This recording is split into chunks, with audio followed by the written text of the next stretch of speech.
ஓம் நம சிவாய. சிவவாக்கிய சித்திரப்பாடல்களில்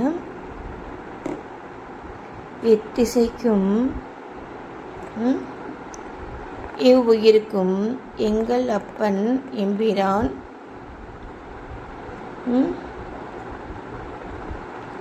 முத்தியான வித்துளே முளைத்தேடும் அச்சுடர் சித்தமும் தெளிந்து வேத கோயிலும் சிறந்த பின் அத்தன் ஆடல் கண்டபின் அடங்கல் ஆடல் காணுமே. என்னங்க இப்போ எத்திசைக்கும் எவ்வுயிருக்கும் எங்கள் அப்பன் எம்பிரான் அதாவது ஈசன் முத்தியான வித்துளே முளை தேடும் அச்சூடர். முத்தியான வித்துள என்னது? நம்முடைய மனம் வந்துட்டு பக்குவப்பட்ட அப்புறமா என்னங்க முத்தி நிலைக்கு நம்முடைய மனம் வந்த அப்புறமா முளைத்து நமக்கு அந்த தியான ஒளி தெரியும் இல்லையா? அது சித்தமும் தெளிந்து வேத கோவிலும் சிறந்த பின் என்ன நம்முடைய மனம் தெளிவாக இருக்கும். வேத கோவிலும் சிறந்த பின் என்ன? வேத கோவில்னா என்ன? வேதங்கள் எல்லாம் நமக்கு புரிய அமைக்கும். நம்ம படிக்காமே நமக்கு தெரியும். என்ன? அத்தன் ஆடல் கண்ட பின் அடங்கல் ஆடல் காணுமே. அத்தனை யாரு? ஈசன். ஆடல் கண்ட பின் என்ன? ஈசன் இல்லை. அத்தனை யார் தெரியுமா? நம்ம என்ன? நம்ம ஆடல் கண்ட பின் அத்தனைலாம் ஈசன் தான். சாரி அத்தனை ஆடல் கண்ட பின் அடங்கல் ஆடல் காணுமே. அடங்கல்லாம் யார்? என்னது? அடங்கல் ஆடல் காணுமே என்னது? மனம். நம்ம அடங்கி போன அந்த மனம் என்ன? அது ஆடல் காணும் சரிங்களா? ஏன்னா அத்தன் ஆடல் கண்ட பின் அத்தனை ஆடும் பொழுது நான் சொல்லிக்கலையா? ஒவ்வொரு பரமணுக்களிலையும் திருக்கூத்து வந்துட்டு நடக்கும்ட்டு. நானும் அதை கிட்ட அந்த திருக்கூத்தை சொல்லணும்ட்டு நானும் எடுத்து வைக்கிறேன். ஆனால் அதை சொல்ல முடியல. இதே வார்த்தையை நான் கொஞ்சம் நாளைக்கு முன்னாடி சொன்னேன்னு நினைக்கிறேன் ஒரு வீடியோவில். அந்த திருக்கூத்தை நான் கிட்ட சொல்லணும்னு நான் நினைக்கிறேன். ஆனால் அதை கிட்ட நான் சொல்ல முடியல. ஏன் தெரியல. அந்த திருக்கூத்து அப்படி சொல்கிறது நம்ம உடம்பில் இருக்கக்கூடிய ஒவ்வொரு அணுக்களிலையும் ஒவ்வொரு செலுக்களிலையும் சிவன் ஆடுதல் செய்வார் சரிங்களா? அதை பற்றி ஒரு 10 பாட்டு எங்கள் புக்கில் இருக்குது. என்ன? அதை நான் கிட்ட சொல்லணும்னு நினைக்கிறேன். அதை நான் மறந்துடுறேன். ஓகே. ஏன்னா ஓகே பரவாயில்ல விடுங்க. அப்புறமா நான் ஆமாம் சொல்கிறேன். இப்போது அத்தன் ஆடல் கண்ட பின் அடங்கல் ஆடல் காணுமே சரிங்களா? அடுத்து பாருங்க. உற்ற நூல்கள் உம்முலே உணர்ந்து பாடுவீர் பற்றறுத்து நின்று நீர்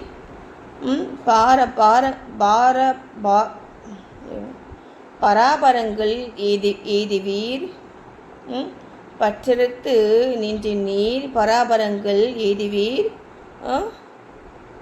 செற்ற மாயை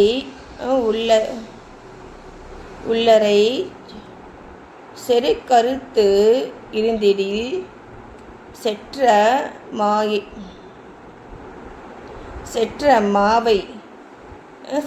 மாவை உள்ளறை ஓகேங்களா? செரு கருத்து இருந்திடில் சுற்றமா உம்முலே ஜோதி ஒன்றும் வாழுமே. இப்படி நல்லா சொல்லியிருக்காருல. அதாங்க இந்த சித்தர் பாடல்கள்லாம் நம்ம புரிஞ்சு அதை படித்தோம்னா நமக்கு அவங்க அவங்க சொல்கிற அந்த கருத்துக்கள் நமக்கு புரியும் பொழுது நமக்கு வந்து ஒரு ஆச்சரியமாக இருக்கும். இவ்வளோ இவ்வளோ வந்துட்டு ஒரு ஒரு சிந்தனை இல்லையா, ஒரு ஒரு என்ன சொல்கிறது, வந்து ஒரு பிரமிக்க வைக்கக்கூடிய சிந்தனை இல்லை. அந்த சிந்தனை இல்லை உதித்த சொற்கள், அதனால தான் நமக்கு ஒரு ஒரு சந்தோஷத்தை வந்து தருது. இப்போ வார்த்தைகள் வந்து வார்த்தைகள் சந்தோஷத்தை கொடுக்குமா அப்படின்னு கேட்டிங்கன்னா, சித்தர் பாடல்களில் உள்ள வார்த்தைகள் நமக்கு சந்தோஷத்தை கொடுக்குது. ஏன்னா அந்த வார்த்தைகளுக்கான மீனிங் புரியும் பொழுது நமக்கு ஏன் சந்தோஷத்தை கொடுக்குதுன்னா, நம்முடைய ஆன்மா நமக்கு இதெல்லாம் புரியுது இல்லை அப்படின்னு நினைக்கும் பொழுது அந்த அந்த ஒரு சந்தோஷம் வருது இல்லையா. அப்போது அந்த இதோடைய அருள் நமக்கு தேவை. இதை கேட்குற உங்களுக்கும் அந்த அருள் கிடைக்கட்டும், சரியா கிடைக்கும். பாருங்கள், உற்ற நூல்கள் உம்முலே உணர்ந்து உணர்ந்து பாடுவீர். ஓகேங்களா. நம்ம நிறைய புக்ஸ் எல்லாம் படிக்கிறோம் இல்லையா, நம்ம பாடல்கள்லாம் பாடுறோம் இல்லையா. பற்றறுத்து நின்று நீர் பராபரங்கள் எய்துவீர். என்னது, நம்ம அந்த பற்று இல்லாமல் நம்ம வந்துட்டு இருக்கிறோம் அப்படின்னா நம்ம அது கடல் போய் சேர்ந்துடலாம். செற்ற மாவை உள்ளறை செருக்கறுத்து இருந்தீரில். செற்ற மாவினா என்ன? செற்ற மாவினா என்ன? செற்ற மாவை உள்ளறைனா எனக்கு என்ன ஃபீல் ஆகுதோ அதை நான் சொல்கிறேன். ஓகேங்களா. உங்களுக்கு ஏதாவது தெரிஞ்சிச்சுன்னா நீங்கள் கமெண்ட் பண்ணுங்கள். ஓகேவா. செற்ற மாவை அப்படின்னா நமக்கு தேவையில்லாதது, நம்மளை விட்டு செல்லக்கூடியது. புரியுதுங்களா. நமக்கு தேவையில்லாதது நம்மளை விட்டு போகணும் அப்படின்ட்டு நம்ம நினைக்கிறோமோ இல்லையோ, ஆனால் நம்ம கடவுள் நமக்குள்ளே இருக்கும் பொழுது அதெல்லாம் தன்னால் நம்மளை விட்டு போயிடணும் இல்லை போக ஸ்டார்ட் ஆகும். அதான் வந்து செல்லும் அதான் வந்து செற்ற மாவை உள்ளறை நமக்குள்ள நம்ம அதான் வந்துட்டு போட்டு நம்ம இப்போது நம்ம இந்த அரிசி நம்ம அரைச்சோம்னா நம்ம மாவா வந்து வருது இல்லையா. ஆனால் அந்த மாவையுமே நம்ம அரைச்சோம்னா இது என்னவா மாறும்? அரைச்சா தானே தெரியுங்கிறீங்களா. ஓகே. என்ன, செற்ற மாவை உள்ளறை செருக்கறுத்து இருந்தெடில். அப்போ பாருங்கள், நமக்கு அந்த செருக்கு வந்துட்டு இருக்காதுன்னு சொல்கிறாங்க. ஓகேங்களா. அதாங்க இப்போது வேதாத்திரி மகிழ்ச்சி வந்துட்டு என்ன சொல்கிறாருன்னா, அதான் வந்துட்டு அகத்தாய்வுன்னு சொல்கிறார் அவர். அகத்தாய்வு நம்முடைய மனதில் உண்டாகக்கூடிய எண்ணங்களை நீங்கள் முதல்ல வந்துட்டு நீங்கள் வந்து உங்கள் மனதில் வந்து நிறுத்தி, இந்த எண்ணம் நமக்கு நல்லதா கெட்டதா, இந்த எண்ணம் நமக்கு உண்டாகுச்சு இல்லையா. ஒரு எண்ணம் நமக்கு உண்டாகுது என்னங்க, அந்த எண்ணம் நமக்கு நன்மை செய்யுமா இல்லை தீமை செய்யுமா அப்படின்ட்டு நம்ம அதை ஆராய்ந்து நமக்கு நன்மை செய்யக்கூடிய எண்ணங்களை மட்டும்தான் நம்ம சிந்திக்கணும். நமக்கு தீமை செய்யக்கூடிய எண்ணங்களை நம்ம ஒதுக்கி தள்ளிடணும். அதான் பார்த்திங்கன்னா அகத்தாய்வு. இது வந்து வேதாத்திரி மகிழ்ச்சி சொல்லியிருக்காரு. சரிங்களா. அதான் பார்த்திங்கன்னா செருக்கார். இப்போது நம்ம அந்த மாதிரி நம்ம வந்துட்டு ஒதுக்கி தள்ளிட்டோம்னா அந்த செருக்கு வந்துட்டு இல்லாமல் இருக்கும். ஓகேங்களா. அந்த செருக்கறுத்து இருந்திடில் சுற்றமாக உம்முலே ஜோதி ஒன்று வாழுமே.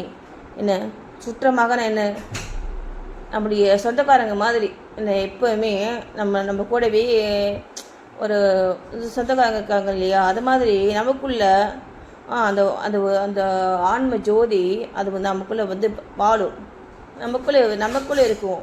அது எப்படி இருக்கும் தெரியுமா, நம்ம சொந்தக்காரங்க மாதிரி நமக்கு எல்லாமாவும் இருக்கும். நம்ம சொந்தக்காரங்களை நம்ம இப்போ எதுக்காக நம்ம வந்து நினைக்கிறோம், நமக்கு ஏதாவது தேவைன்னு தான் நினைக்கிறோம். நம்ம கூட ஏதாவது வந்து ஒரு பேச்சுவார்த்தைக்கு நினைக்கிறோம். நம்மளுடைய இன்ப துன்பங்களை வந்து பகிர்ந்துக்கிறதுக்காக நம்ம நினைக்கிறோம் இல்லையா. அந்த இன்ப துன்பங்களை பகிர்ந்துக்கூடியதா அந்த ஜோதியாக கடவுள் புரியுதுங்களா? அந்த கடவுள் நமக்குள்ளே வந்துட்டு வாழுவார், நமக்குள்ளே இருப்பார். ஓகேங்களா? என்ன கேட்டிங்கன்னா நீங்கள் நம்ம அந்த ஜோதி அந்த அந்த கடவுள்கிட்ட அவர்கிட்ட நம்மளுடைய சுற்றமாக நம்ம நினச்சி அவரை நம்ம பழகும் பொழுது, நம்ம பேசும் பொழுது என்ன நமக்கு அவ்வளோ நன்மைகள் கிடைக்கும். நம்மளை சுற்றி இருக்கக்கூடிய சுற்றத்தார்கள் மனிதர்களை நம்புறதை விட நீங்கள் நமக்குள்ளே இருக்கக்கூடிய ஜோதியை நம்முடைய சுற்றமாக நினைத்து அதை மாதிரி நம்முடைய மைண்டை மாற்றிட்டோம்னா நமக்கு தேவையான நல்லதும் நடக்கும், நம்முடைய கவலைகளும் குறையும். அப்போது நம்ம அந்த அளவுக்கு அந்த கடவுள் மேலே ஒரு பக்தி உள்ள ஆளாக நம்ம மாறணும். சரிங்களா? நீங்கள் நினைக்கிறீங்க நம்ம ஒரு பேருக்காக சாமி கும்பிட்றது, ஒரு தேவைக்குன்னா சாமி கும்பிட்றது அப்படிலாம் நம்ம இருக்கிறத விட இந்த மாதிரி நீங்கள் பாருங்களேன், இந்த மாதிரி நீங்கள் இருந்தீங்கன்னா எப்போவுமே நம்ம சந்தோஷமாக வாழலாம். தென்னாடுடைய சிவனே போற்றி, எந்நாட்டவர்க்கும் இறைவா போற்றி. நன்றி.